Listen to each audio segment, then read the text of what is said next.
Breaking news Medchal జిల్లాలో వరుస మర్డర్లు కలకలం రేపుతున్నాయి. మొన్న జాతీయ రహదారిపై పట్టపగలే అందరూ చూస్తుండగానే ఓ యువకుణ్ణి అతని సొంత తమ్ముడు వేటాడి కత్తులతో పొడిచి చంపిన ఘటన కలకలం సృష్టించింది. ఈ ఘటనని మరొక ముందే మేడ్చల్లోని కృష్ణాపూర్ రోడ్లో వెంకటరమణ అనే వ్యక్తిని తన మేనల్లుడే హత్య చేశాడు. రెండు ఘటనలకు కారణం ఒకటే, చనిపోయిన వ్యక్తులు మద్యానికి బానిసై ఇంట్లో వాళ్లను ఇబ్బంది పెట్టడమే.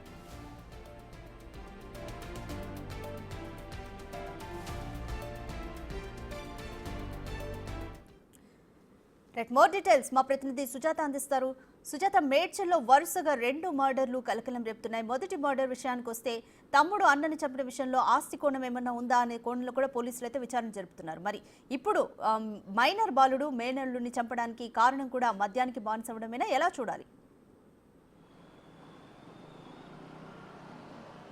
రాధిక, మేడ్చల్లో ఆదివారం రెండు ఘటనలు చోటు చేసుకున్నాయి. సొంత తమ్ముడే అన్నని హతమార్చినటువంటి ఘటన మరొక ముందే ఆదివారం రాత్రి 12 గంటల ప్రాంతంలో సొంత మేన బావనే మరిది చంపినటువంటి ఘటన చోటు చేసుకుంది. ప్రస్తుతం ఆ ఇంటి వద్దే ఉన్నాము మనము.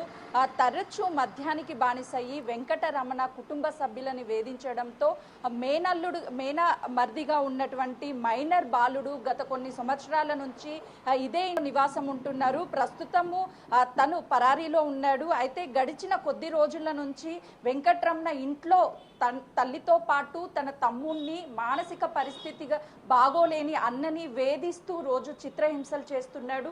దాంతో పాటు తనకి పెళ్లి చేయాలని తల్లిని మానసికంగా పాటు శారీరకంగా కూడా ఇబ్బంది పెట్టడాన్ని గమనించినటువంటి మేన మరిది వెంకటరమణకి మేన మరిది అవుతాడు. అతను 15 సంవత్సరాలు మాత్రమే ఉంటాయి.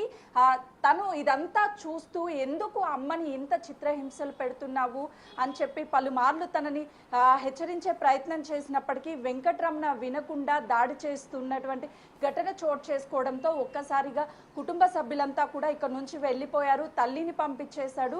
వెంకటరమణ అన్న మానసిక పరిస్థితి బాగోలేదు. ఆ టైంలో హత్య జరిగేటువంటి సమయంలో ఇంట్లో ఎవ్వరూ లేరు. ఆ మైనర్ బాలుడు లోపలికి వెళ్ళి కత్తి తీసుకొని తనని అత్యంత కిరాతకంగా తల మొత్తాన్ని కూడా నరికేసినటువంటి ఘటన చోటు చేసుకుంది. అయితే మద్యం మత్తులో తల్లిదండ్రులు అసలుకి ఆ బంధాలని మరిచి కొంతమంది కుటుంబ సభ్యులనే చంపేస్తుంటే మరికొంతమంది ఆ కుటుంబంలో మద్యం తాగిన మత్తులో ఏం చేస్తున్నారో అర్థం కాక వాళ్ళ బాధని భరించలేక చిత్రహింసలు చేస్తున్నారని చెప్పేసి హతమారుస్తున్నటువంటి ఘటనలు చోటు చేసుకుంటున్నాయి. Thank you Sujatha.